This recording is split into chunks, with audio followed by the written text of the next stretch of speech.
One of the things I love about these old SLs is the reliability. You'll notice there's no battery in this car because I needed to start the 280 SL there up on the ramp. Now that car's been up on the ramp ever since we got this 280 SL, which is just over a year, and it started on the first turn of the key, which is quite amazing. I'm just going to whip the battery down and put it in this car because today I'm hoping is the day that I'm going to turn the key and see what happens. And we know that the engine turns over. I'm going to put some petrol in this car. Now I did do all of this before, put the fuel pump on, put petrol in it, and the fuel pump was as dead as a doornail. So I took it to a fuel pump repair specialist, and he said there's nothing wrong with the fuel pump, it works fine. And sure enough, it actually started working fine. So I don't know if there's an intermittent problem, but we put it back on the car. I'm going to put some petrol in the car, turn the key, see what happens. Fuel in the car now. Let's see if we can still hear the fuel pump kicking on when we turn the key to ignition.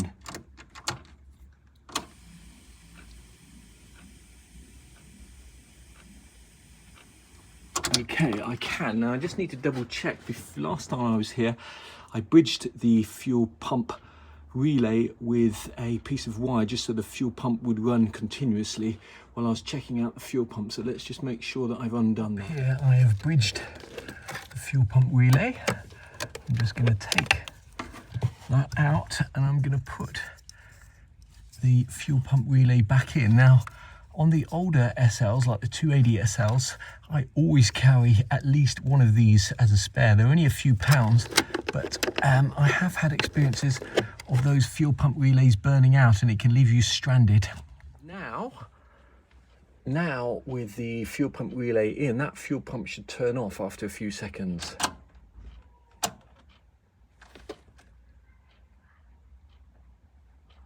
I'm not hearing that come on at all. A couple of reasons why that fuel pump may not turn on once we put the relay in.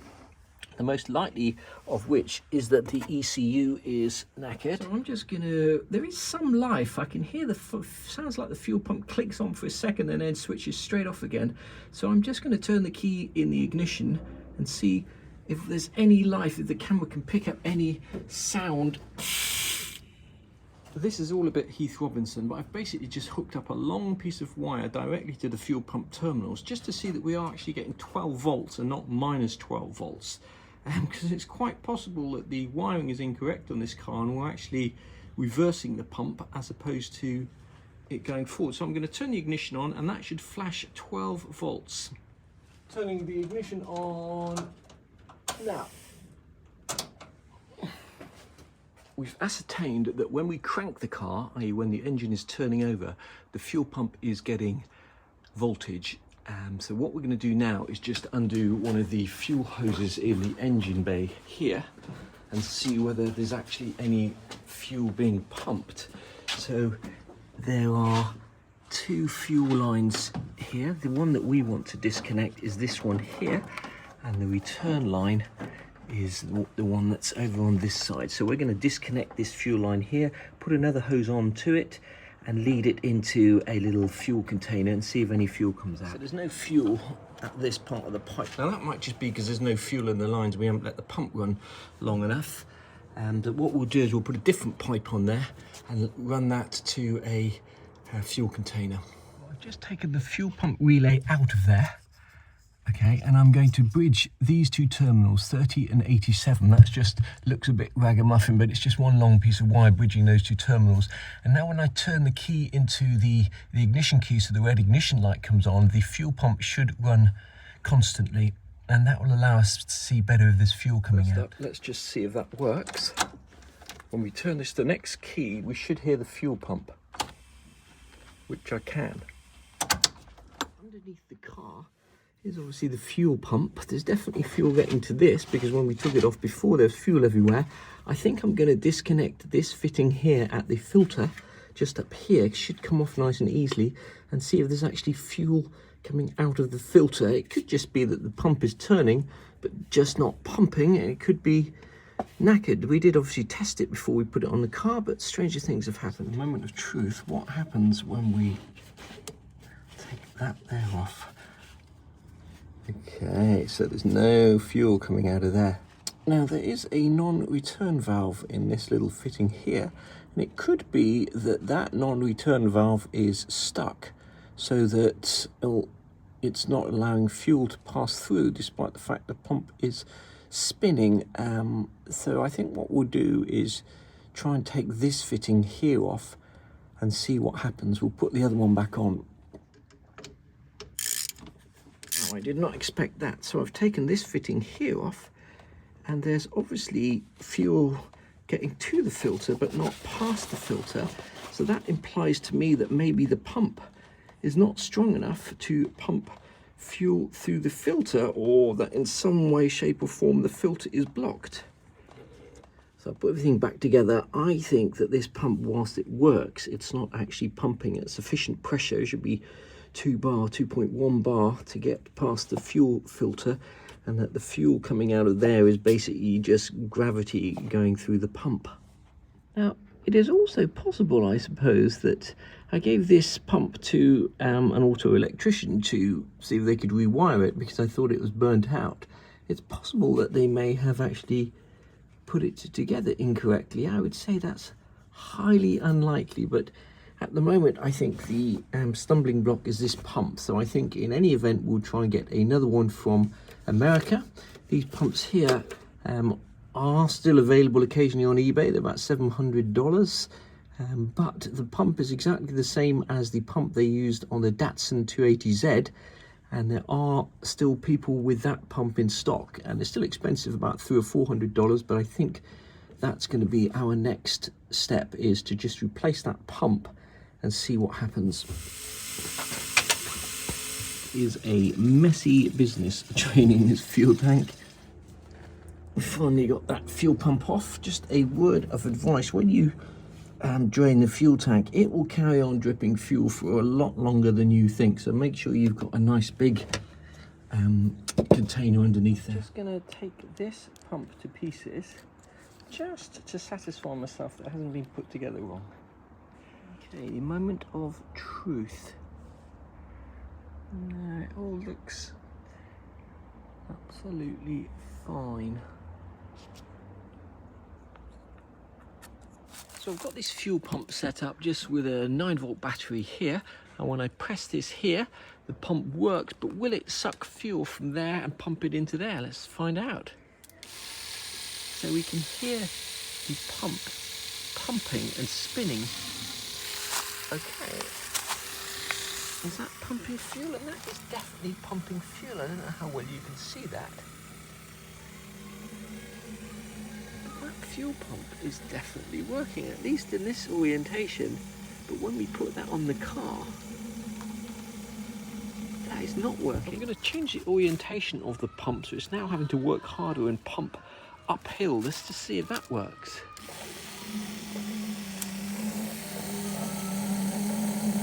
That's still working. Why is that not pumping on the car? I think I'm going to have to take this setup to the car, and instead of using this battery, we will wire the fuel pump up with the car battery. I'm kind of thinking it can't be that the wiring's back to front and the pump is actually blowing as opposed to sucking, because I've tested the voltage and it's definitely plus 11 volts and not minus 11 volts. So I think what we'll do is we'll take a canister of fuel back to the garage with the fuel pump with some long wires hooked up, and then we'll just have to add the fuel filter into the equation and to see if somehow the fuel filter is the thing that's blocking it, and maybe even get a fuel pressure gauge and see what kind of fuel pressure that we're building. Right, we're back down at the garage. We're taking a long set of leads from the fuel pump electrical feed. Those lead all the way to the fuel pump, connected up the right way round, we hope. And we're going to see if this pump will pump fuel from here into there when I turn the key in the ignition. I've bridged the fuel pump relay, so let's see what happens if I turn the pump on. You can hear the pump running. Is it pumping there?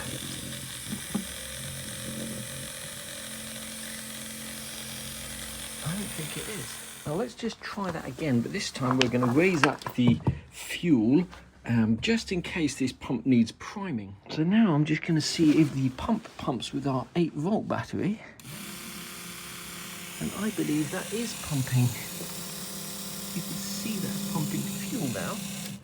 So this is hooked back up to the ignition now, and let's see if it pumps this time.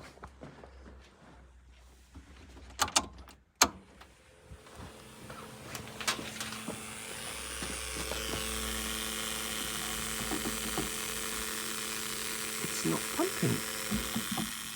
Now I have checked and double checked that the wiring is correct, but I'm just going to check one more time because something very strange is going on. We're just going to hook this voltmeter up. I'm going to turn the ignition on. This voltmeter is now connected directly to the fuel pump wires. I'm going to turn the ignition on, and that should read. It does. It reads 12 volts. I've hooked the fuel pump back up to the wires. They're definitely connected around the right way. Let's see if by some strange quirk of fate the pump pumps this time. Let's turn the ignition on and hear the pump kicking in. And there it is, that's pumping fuel like a good one. How bizarre. Now we are going to see if that pump is going to pump fuel all the way down to the fuel lines. Now this would normally lead into the injector rails, but we're going to actually just pump fuel into there, or at least attempt to. So down here we've got the fuel pump hooked up to the wires on the ignition. We've got this tank here. Rather than filling the actual fuel tank up, we're first going to see if we can pump fuel from this tank here, but this time around we're going to see if we can pump fuel through the filter and all the way down the fuel line and out the other side. So let's give that a go. So let's see what happens when we turn the key. I can hear the pump running.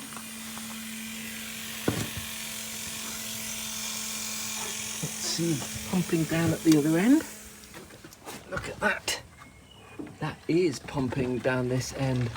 So for the first time, we've got fuel going through these lines. So I'm going to undo this hose here and get covered in petrol and try and connect this back up to the hose here. What I should do while I'm here is change this hose clamp for a proper fuel hose clamp. Put a proper fuel clamp on there. We'll just leave a little bit of tissue under there for check for leaks, and let's try and start this car and see what happens. So for the first time since I've had this car, let's try turning the key and seeing what happens. We should be pumping fuel to those injector rails. The car will either catch fire, nothing will happen, it'll try and start, but let's give it a red hot go.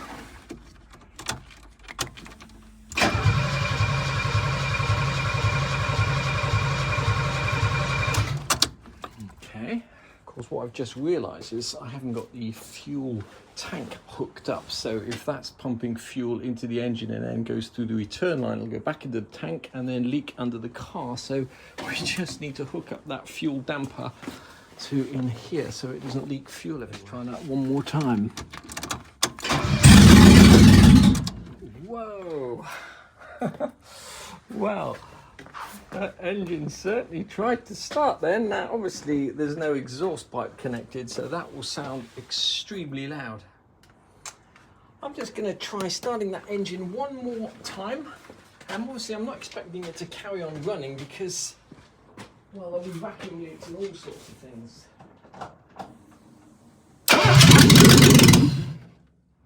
Wow, we got this car to turn over. I hope it's not too late for me to go and celebrate in a pub with a pint. There's still a ton of work to do. There's lots of vacuum pipes and hoses that aren't connected at the moment to this car. We've got to test things like the fuel pressure regulators, the map sensor, the ECU, but this car turned over and ran for albeit a second or two. I haven't got any coolant in the tank and I haven't got the exhaust hooked up or anything like that, so I'm not going to do any extended tests just yet. We're going to slowly but surely put things back together and then see if we can get this engine running sweetly. We have ordered another fuel pump. Now if you go along to eBay and you type in the Bosch fuel pump number 0580 464 005, you will see that there are still people selling this fuel pump as new old stock, but you can also see it's over £1,000. Over here, if you type in this number here, 17011P7211, which is the fuel pump for a Nissan 280Z, you will see that it is exactly the same. It is a Bosch fuel pump, just branded differently. Once again, I've just sorted these on eBay by the highest price first, and you can see that they're not cheap. But if you scroll down, the cheapest place I found is this guy here.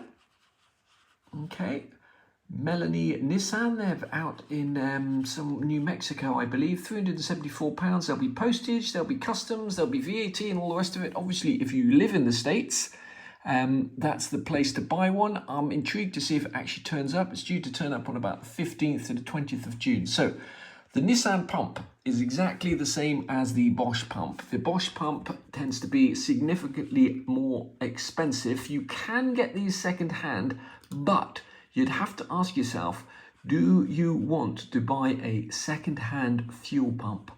Because my experience of the fuel pump that we took off our parts car is that it has potentially been intermittent. Maybe it'll work perfectly from here on out, but as I say, I don't want to take that risk when I'm driving along, so I'll keep the fuel pump that's on the car as a spare and go along and buy a new one. Last but not least, it's worth giving these guys here a mention. Torquen, Torquen. They are based in the UK, and they also sell stuff for Datsun, Nissan, Japanese cars, and you can see they have that fuel pump there as well. £478.58, not cheap, but probably the cheapest place in the UK that I found. They don't have any in stock at the moment. They're on order from the States, so I went ahead and ordered one from the States anyway. But if you are looking for one of those fuel pumps, there you go. I went to see a lovely D-Jetronic car the other day, and it had the wrong fuel pump on it. And the thing about the later fuel pumps is they have a bigger inlet here. The inlet on the D-Jetronic pumps is smaller, and therefore you're going to need to get a fitting like this, which basically reduces the size. So this side here would connect to the pulsation damper coming down from the tank, and this side here would connect to the fuel pump. Now the thing about these fittings is they're very long, and you'd probably need to get an angle grinder to cut off these fittings, because the bit of hose between the pulsation damper and the fuel pipe is only about that long in total. Now if you run a later pump on an earlier SL, the earlier SLs, the fuel pumps, the one we've just bought, runs at somewhere between 2 and 3 bar, i.e. it's a relatively low pressure pump. On the D-Jetronic SLs, the later SLs, those pumps run at 6 to 8 bar. And if you put a later pump on an earlier SL, which basically pumps fuel directly into the injection rails, you will eventually ruin both the injectors and the fuel pressure regulators and possibly other things too. My advice would be to bite the bullet and get the right fuel pump for your car so that the hoses fit and you don't run the risk of damaging expensive components down the line.